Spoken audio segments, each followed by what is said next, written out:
नमस्कार, मैं अभिषेक राज, CEO founder easy global. चलिए आज हम बात करेंगे उत्तर प्रदेश अनुदेशक भर्ती के बारे में।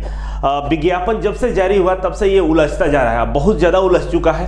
अब देखते हैं आगे क्या होता है। पहले समझिए कि कल एक दो दिनों में क्या क्या घटनाएं हुई है और इसको लेकर देखिए विरोध कितना है, उसके बारे में हम चर्चा करने वाले हैं। ठीक है, देखिए यहाँ पे बहुत सारे विरोध है। गवर्नमेंट भी अपने तरफ से बचाव का पक्ष रख रही है। आपको दिखाते ये तो है कि ये वाला जो सामने आपको दिख रहा है, जो पहला है कि ये सेवा नियमावली में जो एजुकेशनल क्वालिफिकेशन है उसको लेकर यहाँ पर विरोध किया जा रहा है। दूसरा, जो उत्तर प्रदेश औद्योगिक प्रशिक्षण संस्थान के कर्मचारी संघ है, मतलब जो गवर्नमेंट इंस्ट्रक्टर हैं, अनुदेशक है, उन लोगों की तरफ से भी एक लेटर लिखा गया है। किसको लिखा गया है? प्रमुख सचिव व्यावसायिक शिक्षा एवं कौशल विभाग को, पेट को लेकर, पेट हटाने को लेकर। ठीक है, इसके अलावा सरकार भी अपना पक्ष रखी है। सरकार भी कैविएट पिटीशन दायर की है। इसके बारे में हम बताएंगे कि कैविएट पिटीशन क्या होता है और सरकार जब इसे कोर्ट में फाइल करी है तो इस पे अब क्या हो सकता है। ठीक है, दोनों चीज़ों के बारे में हम बताएंगे। पहला त्रुटि यह है कि जो प्रस्तावित नियमावली है उसमें एजुकेशनल क्वालिफिकेशन को लेकर ज़्यादा डाउट है। यहाँ पे दो बातें कही गई है एजुकेशनल क्वालिफिकेशन को लेकर। पहला कि यूपी में जो कॉस्मेटोलॉजी ट्रेड में 1 वर्षीय डिप्लोमा होता है, यूपी में कॉस्मेटोलॉजी ट्रेड में 1 वर्षीय डिप्लोमा होता है। ठीक है, और जो प्रस्तावित नियमावली है, मतलब जिस पे विज्ञापन जारी किया गया उसमें 2 वर्षीय डिप्लोमा मांगा गया है। तो जो 1 वर्षीय डिप्लोमा कॉस्मेटोलॉजी से किए हैं और सीटीआई किए होंगे, उनको तो इसमें फॉर्म भरने का मौका नहीं मिलेगा। ठीक है, दूसरा प्रॉब्लम ये है कि बहुत सारे ऐसे ट्रेड हैं जिनमें CITS नहीं कराया जाता है, क्योंकि जो विज्ञापन आया है, विज्ञापन में 70 से ज़्यादा ट्रेडों में बहाली है। ठीक है, वैसे में बहुत सारे ऐसे ट्रेड है जिसमें CITS जो कोर्स है वो अवेलेबल नहीं है। वैसे में जो ट्रेड से बहाली निकाली गई है उसमें CITS कोर्स अवेलेबल नहीं है, तो वो लोग फॉर्म कैसे भर पाएंगे, क्योंकि यहाँ पे CITS को कंपलसरी योग्यता कर दिया गया है। ठीक है, जैसे एग्जाम्पल के लिए बात करें, दो यहाँ पे हेल्थ एंड सैनिटरी स्टेनो या सेक्रेटरियल असिस्टेंट, इससे CITS नहीं होता है। स्टेनो से होता है लेकिन वो केवल महिलाओं के लिए है। तो फिर जो पुरुष स्टेनो है वो कैसे फॉर्म भरेंगे? तो यहाँ पर तमाम तरह के जो क्वालिफिकेशन को लेकर त्रुटियां हैं उसको सुधार करना काफ़ी आवश्यक है। नहीं तो ये लोग भी कहीं ना कहीं अपनी मांग को लेकर कोर्ट जा सकते हैं या अपनी आवाज़ तो उठा ही रहे। देख सकते हैं पेपर के माध्यम से ये चीज़ें जारी की गई है। तो ऐसा क्यों हुआ? क्योंकि सरकार ने बहाली निकालने के बाद, नियमावली बनाने के बाद पब्लिक ओपिनियन नहीं लिया। अगर पब्लिक ओपिनियन लिया होता तो ये सारी त्रुटियों को सरकार को समझ आता या लोग अपने अनुकूल सरकार को सुधार के लिए बोलते या उनको कहते कि भाई इसको सुधार किया जाए, उनको अवगत कराते सरकार को कि ये त्रुटियां है और ये सुधर जाता है।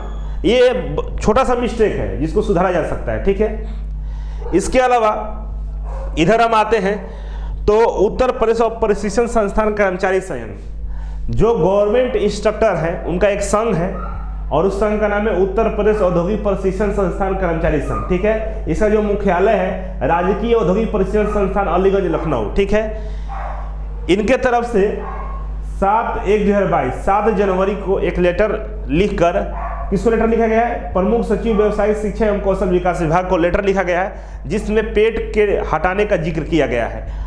और इस संदर्भ में इन्होंने 2-3 पॉइंट्स लिखा है जो काफी इंपॉर्टेंट है। इसमें 2-3 पॉइंट लिखे जो काफी इंपॉर्टेंट है। इस पॉइंट को हम समझाते हैं। देखिए, इसमें लिखा गया सादर अवगत कराना है कि मई 2021 के पेट परीक्षा में उत्तर प्रदेश अधीनस्थ चयन सेवा आयोग के समूह ग की तकनीकी सेवा में अनिवार्य नहीं है। ये बोल रहे हैं कि तकनीकी सेवा में पेट अनिवार्य नहीं है, ऐसा उत्तर प्रदेश अधीनस्थ सेवा चयन आयोग के नियमावली में है। ठीक है, इसके अलावा इन्होंने लिखा है कि ITI में अनुदेशकों की भर्ती हेतु पेट अनिवार्यता आयोग के किसी भी सूची में प्रकाशित नहीं की गई थी। अनुदेशक भर्ती में, मतलब टेक्निकल फील्ड में पेट लागू रहेगा, इस बात को लेकर आयोग की तरफ से कोई भी नोटिस नहीं जारी किया गया था, नहीं विभाग की तरफ से कुछ बताया गया था। तीसरा पॉइंट यह है कि इससे पूर्व में जितने भी बहाली की गई थी वो सब मेरिट के आधार पर थी और हमारा नियमावली भी नहीं आया था। वैसे में जो भी लोग CITS किए थे, अनुदेशक भर्ती का इंतजार कर रहे थे, वो उलझन में थे और इसीलिए उन्होंने पेट का एग्जाम नहीं दिया। इनका भी पॉइंट सही है। और इस लेटर को लिखते समय हमारे माननीय अध्यक्ष इस संघ के अखिलेश कुमार सिंह जी हैं और महामंत्री अर्चना मिश्रा जी हैं, जिन्होंने इस लेटर को लिखा है विभाग के पास। और बिल्कुल सत्य है कि हमारे पास नियमावली नहीं था, जिसके वजह से लोग पेट का एग्जाम नहीं दिए। और पेट एग्जाम इसलिए बनाया गया ना, प्री टेस्ट होता है, हर 6 महीने पर ली जाती है। मतलब बहाली कोई भी आता रहे उससे मतलब नहीं है, लेकिन हर 6 महीने पे पेट आता रहेगा। और जो भी बहाली आती है वो लेटेस्ट पेट एग्जाम के ही अनुरूप वो आपको मौका देगा मुख्य परीक्षा में बैठने का। वैसे में पेट के लिए मौका मिलना चाहिए सबको, ठीक है। तो दो बातें यहाँ हुआ, दोनों में, एक में तो एजुकेशनल क्वालिफिकेशन को लेकर प्रॉब्लम है, दूसरे में पेट एग्जाम को लेकर प्रॉब्लम है। और ये प्रॉब्लम बहुत बड़ा है, पेट वाला प्रॉब्लम बहुत बड़ा है, क्योंकि लगभग 90% CITS जो धारक है वो पेट का एग्जाम नहीं दिए हैं। अब हम बात करेंगे गवर्नमेंट की तरफ से भी एक पिटीशन दायर किया गया है। गवर्नमेंट की तरफ से कैविएट पिटीशन दायर किया गया है। कैविएट पिटीशन क्या होता है भाई? कैविएट पिटीशन क्या होता है इसके बारे में समझिए। कैविएट पिटीशन का मतलब ये होता है कि आपको अगर लगता है कि आपके विरुद्ध कोई कोर्ट जा रहा है या आपके ऊपर मानहानि या किसी भी तरह का कोई मुकदमा करने जा रहा है, तो सरकार आपका भी पक्ष सुने, इसके बाद कोई फैसला दे। इसके लिए हम पहले सतर्क हो जाएंगे और कैविएट पिटीशन दायर कर देंगे।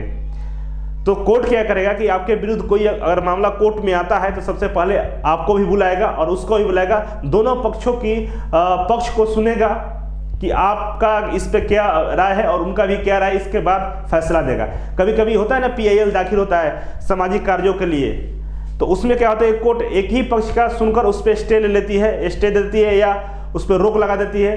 तो इस चीज़ को रोकने के लिए बोला जाता है कि मेरा भी पक्ष को सुना जाए, इसके बाद ही कोई फैसला दिया जाए। तो गवर्नमेंट ये कैविएट पिटीशन जो दायर की है, लेकिन वैसे भी इसमें डेट वगैरह, कैविएट पिटीशन नंबर वगैरह कुछ नहीं है, पता नहीं कोर्ट में ये मामला गया है कि नहीं गया। फिर भी अगर गया भी होगा तो बस इतना ही है कि अगर आप कोर्ट में जाते हैं तो कोर्ट इनको भी बुलाएगा, मतलब उत्तर प्रदेश गवर्नमेंट को भी बुलाएगा और इसके जो याची है उनको भी बुलाएगा और उनका भी पक्ष सुनेगा और आपका भी दलील सुनेगा। दोनों को दलील सुनने के बाद ही कोई फैसला देगा। तो ये कोई इससे कोई दिक्कत नहीं है। जो कोर्ट जाने वाले लोग हैं या जो जिनको संतुष्टि नहीं है नियमावली से, जिनको लगता है कि नियमावली उनके अनुकूल नहीं है, तो उनके जा सकते हैं, इससे कोई दिक्कत नहीं है, ठीक है। ये हर सरकार अपने नियमावली को या अपने जो चीज़ें हैं उनको बचाने के लिए कैविएट पिटीशन लाती है कि उनके जानकारी में कोई भी उनके ऊपर आपत्ति दर्ज करे तो उनके जानकारी में ये चीज़ें रहे, इसके लिए कोर्ट में कैविएट पिटीशन दायर किया गया है, ठीक है। इससे कोई दिक्कत नहीं है। तीसरा चीज़ कि कुछ असामाजिक तत्व हैं जो लड़कों को भड़काने का काम कर रहे हैं। ये लिख रहे हैं कि जितने भी पेट और CITS वाले लोग हैं ये आधार कार्ड मांग रहे हैं हमारे चैनल के ऊपर FIR करने के लिए, केस करने के लिए, मेरे ऊपर रस्का लगाने के लिए, मुझे जेल भेजने के लिए तमाम तरह के एलिगेशन लगा रहे हैं। लेकिन इनको पता नहीं है कि भारत में रहते हैं, ठीक है, ये भी भारत के ही नागरिक हैं और फंडामेंटल राइट्स होती है। और जितने भी मेरे वीडियो हैं अभी तक के सब एविडेंस के साथ बनाए गए, उसमें ऐसा कुछ नहीं है कि हम अपने मन से कुछ भी बोलते हैं। एविडेंस के साथ बैकग्राउंड में सारा चीज़ें एविडेंस बनाता है, उसी के आधार पर हम बोलते हैं और इन्फॉर्मेशन देना कोई भी गलत चीज़ें नहीं है। एक वीडियो इन्हीं लोग की तरफ से वायरल किया गया है जिसमें हम बोल रहे हैं कि पेट अभी मत दीजिए, बाद में दीजिए, ऐसा उस वीडियो में बोला गया है। लेकिन वो वीडियो किसी एक वीडियो का पार्ट है, काटा हुआ पार्ट है, और उसके पहले वाले जो पार्ट है उसमें मैंने स्पष्ट तौर पे बोला है कि मैं 100% गारंटी नहीं दे सकता हूं कि पेट लागू रहेगा कि नहीं लागू रहेगा। और वो जो वीडियो है 26 जुलाई 2021 को एक नियमावली जो प्रस्तावित थी, मतलब अभी कैबिनेट से अप्रूवल नहीं मिला था, वो प्रस्तावित नियमावली के संदर्भ में हम बता रहे थे और उसमें बहुत सारा नियम कानून था जिसके मद्देनजर ऐसा लग रहा था कि पेट शायद इस पेट से ये बाहर रह सकता है, लेकिन नियमावली तो था नहीं, उस पर हम अपना विचार राय दे रहे थे। तो राय देना, बोलना, इसका ये कोई गलत नहीं है। दूसरा कि मैंने वहाँ उस वीडियो में बोला है कि मैं 100% गारंटी नहीं दे सकता हूँ कि पेट लागू रहेगा कि नहीं लागू रहेगा। फिर आपको तो पेट दे देना चाहिए। हम तो अपनी राय रखे थे, ऐसा तो नहीं बोलता कि 100% लागू नहीं रहेगा। दूसरा कि उस वीडियो का जो व्यू था उस समय जब जुलाई में वीडियो रिलीज किया गया था और पेट का फॉर्म आ गया था आपका जुलाई से पहले, जून में ही आ गया था और अगस्त तक एग्जाम हुआ था, तो उस वीडियो पर उस समय का व्यू 7 से 8 हज़ार व्यू था और पूरे इंडिया का व्यू था। वो केवल उत्तर प्रदेश के लोग ही नहीं देखे थे, पूरे इंडिया के लोग देखते हैं और बिहार है, मतलब उत्तर भारत के मैक्सिमम लोग उस वीडियो को देखते हैं, केवल उत्तर प्रदेश के लोग ही नहीं देखते हैं। तो मतलब मान के चलिए कि 2000 लोग होंगे जो यूपी के CITS करने वाले देखे होंगे, 2000-1500। लेकिन यहाँ तो CITS करने वाले की जो यूपी में संख्या है 80,000 प्लस है, और नहीं देने वाले, पेट नहीं देने वाले की संख्या भी 50,000 से प्लस होगा। तो वैसे में 1500 लोग ठीक है सुन लिए होंगे, उनको गलतफहमी हो गई, नहीं दिए होंगे, लेकिन ये जो 40-50,000 लोग पेट एग्जाम नहीं दिए, वो क्यों नहीं दिए हैं? वो हमारे कहने से नहीं दिए हैं। और आप तो सबसे बड़ा बेवकूफ़ है कि वीडियो में स्पष्ट हम बोल रहे हैं कि 100% हम गारंटी नहीं दे सकते हैं, तो फिर आप कैसे बोल सकते हैं कि हम माना किए हैं? और हमारा काम इन्फॉर्मेशन देना, जो भी इन्फॉर्मेशन आएगा इस चैनल के माध्यम से हम देते हैं, उसमें कहीं भी कोई भी चीज़ें अपने तरफ से हम नहीं बोलते हैं। जो वहाँ पे सामने चीज़ें रहता है उसी को दिखाते हुए हम बोलते हैं। उस समय तो आपको बोलना चाहिए था।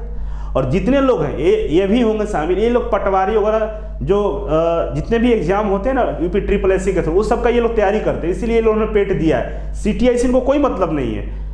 अब ये छटपटा रहे हैं कि अनुदेशक हम बन गए, क्योंकि बहुत सारे लोगों ने पेट नहीं दिया है, तो ये अकेले हैं, इनको नौकरी मिल जाएगा। लेकिन ये गलत स्टैंड लेके खड़े हैं। अब मुश्किल से 5-6 लोग हैं जो इसका मतलब पेट के लिए नहीं है, ये मेरा पर्सनल विरोध कर रहे हैं। अब तो भाई मेरा पर्सनल विरोध करके क्या करेंगे आप? हम तो ऐसा नहीं बोल रहे हैं कि आपको नौकरी नहीं मिले, आप पेट दिए हैं, बहुत अच्छा काम किए हैं, थोड़ा सा इंतजार कर लीजिए। जो CITS चेन्नई, बेंगलुरु, मुंबई जाकर किया है, उनको भी तो मौका मिलना चाहिए। और उन्होंने कोई गलती नहीं किया है, उनको नहीं जानकारी था, नियमावली नहीं था, बहुत सारी त्रुटियां हैं जिसकी वजह से वो लोग नहीं दे पाए। तो इसमें क्या, हर 6 महीने बाद पेट आता है, थोड़ा सा इंतजार कर लीजिए, पेट आएगा, ये लोग भी पेट दे देंगे। सरकार को पहले नोटिस जारी कर देना चाहिए विभाग को कि अब लिखित परीक्षा के आधार पे होगा और आप लोग पेट एग्जाम दे लेना, हम नियमावली बाद में बनाएंगे, नियमावली अभी आने में देर है। और इतना जल्दीबाजी तो कहीं नहीं होता है भाई कि 3 जनवरी को कैबिनेट से नियमावली को पास किया गया और 6 जनवरी को विज्ञापन जारी कर दिया गया। अगर इतना ही जल्दीबाजी 2015 और 16 वाला बहाली में दिखाया गया होता तो अब तक उसका लिखित परीक्षा होकर लोग ज्वाइनिंग भी कर लेते। लेकिन बीते आज 6 साल हो गया, 6 सालों में उसका लिखित परीक्षा तक नहीं हुआ है।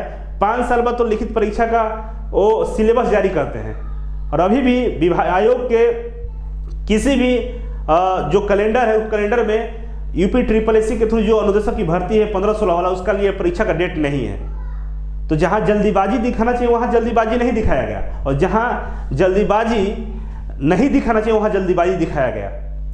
तो यहाँ तो क्लियर स्पष्ट हो रहा है कि बहाली सरकार लेने के मूड में है या नहीं लेने के मूड है, आप समझ सकते हैं। और बहुत सारे लोग ट्वीट करेंगे, उनके ट्वीट से हमें कोई लेना देना नहीं है, लेकिन आपके फायदे की मैं बात करता हूं कि आप बेवजह भड़काने का काम ना करें और पर्सनल चीज़ें ना बोलें। अगर आप पर्सनल बोलेंगे तो हम भी पर्सनल शुरू हो जाएंगे, तो फिर आपके लिए काफ़ी प्रॉब्लम हो जाएगा। आप लोगों से पेट और CITS करने वालों से आधार कार्ड मांग के हमारे ऊपर केस करने जा रहे हैं, आप पब्लिकली ये चीज़ लिख रहे हैं। अगर हम आपके ऊपर मानहानि का केस कर दे तो आपको क्या होगा? आपका करियर ख़त्म हो जाएगा, और मेरा लीगल केस बनता है आपके ऊपर। आप जो ये पब्लिकली लिखे हैं तो इस पर लीगल केस बनता है, और लीगल नोटिस हम भेज सकते हैं आपके ऊपर, और मानहानि का मुकदमा दायर कर सकते हैं, क्योंकि आपने मेरा छवि खराब करने का प्रयास कर रहा है, और मैं कहीं से किसी का छवि खराब करने का प्रयास नहीं किया हूँ। दूसरी बात, सरकार जो सरकार होती है, सरकार सभी पब्लिकों की होती है, किसी एक पार्टिकुलर आदमी का सरकार नहीं होता है, किसी पार्टिकुलर पार्टी की सरकार नहीं होता है। मुख्यमंत्री हो, प्रधानमंत्री हो, वो सबके होते हैं। और हमारा फंडामेंटल राइट्स है कि हम आप सवाल पूछ सकते हैं, हम अपने मुख्यमंत्री से सवाल पूछ सकते हैं, हम अपने न्यायालय से सवाल पूछ सकते हैं, हम आपसे भी सवाल पूछ सकते हैं। लेकिन इस तरह के सोशल मीडिया पे अगर आप किसी के ऊपर इस तरह के छवि खराब करने वाला ट्वीट करेंगे, ब्लॉग लिखेंगे, तो आप पर लीगल नोटिस हो सकता है। और याद रखिएगा, आपका नौकरी का जो एज है ना, तो जेल में एज खत्म हो जाएंगे जाने के बाद, ठीक ना, और नौकरी नहीं मिलने वाला है, ध्यान रखिएगा। अगर इस तरह से हरकत से बाज नहीं आए तो जितने लोग हैं सबकी ID मेरे पास है,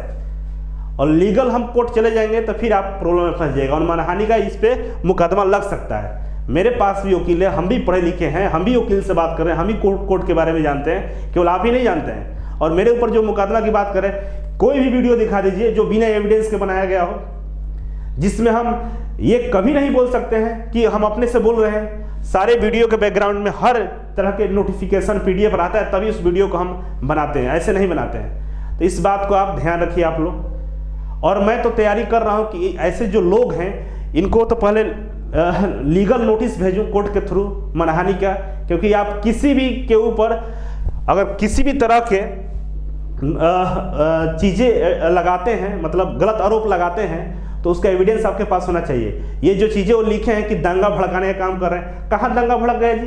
कब हम बोल रहे हैं कि आंदोलन करना है, दंगा भड़काना है, या नारेबाजी करनी है, या तोड़ फोड़ करना है, कहाँ बोले हैं? कोर्ट जाना तो हमारा अधिकार है, हम जा सकते हैं, शांतिपूर्वक तरीके से हम सवाल पूछ सकते हैं, हम लोगों को इन्फॉर्मेशन दे सकते हैं। ये तो फंडामेंटल राइट्स है आपके पास ही, आप भी पूछिए, आपको कोई मना किया है? और हमारा ही चैनल क्यों, ऐसे बहुत सारे यूट्यूब पर चैनल हैं जो इस बात को लेकर मना कर रहे हैं कि पेट नहीं होना चाहिए, वो लोग भी वीडियो बना रहे हैं। तो आप जो टारगेट किए जा रहे हैं, आप इसके पीछे ना एक दो लोग लगे हुए हैं जो हमारा विरोधी हैं, कर रहे हैं काम, लेकिन उनको इस बात को अवगत होना चाहिए कि आप ना जाए, हम चल जाएंगे तो फिर प्रॉब्लम हो जाएगा। हम नहीं चाहते कि आपका नुकसान हो, नहीं चाहते कि आप मुकदमे में फंसे, जेल जाएं, ठीक है ना, इसलिए बचिए। हम आपके नौकरी ना मिले ऐसा तो कभी नहीं मैंने बोला, मिले, सबको मिले, क्या दिक्कत है? आप पेट दिए, थोड़ा इंतजार कर लीजिए, मिल जाएगा। आप किताब पढ़िए ना भाई, पेट दिए हैं, पढ़ाई पर ध्यान दीजिए, नोटिस आ गया है, पढ़िए चुपचाप। जिसको कोर्ट जाना होगा, जिसको पेट के लिए डिमांड करो, अपना मांग पूरा क्यों नहीं करेगा? आप कहेंगे वैसे चलता है क्या दुनिया? आपको नौकरी मिला, बाकी को नहीं मिले, ऐसा चाहते हैं आप? ऐसा मत सोचिए, ठीक है? तो चलिए, आई होप कि पर्सनल कमेंट्स और पर्सनल इश्यूज नहीं आना चाहिए। अगर आगे से आप ध्यान नहीं रखेंगे तो फिर हम मजबूर हो जाएंगे, ठीक है?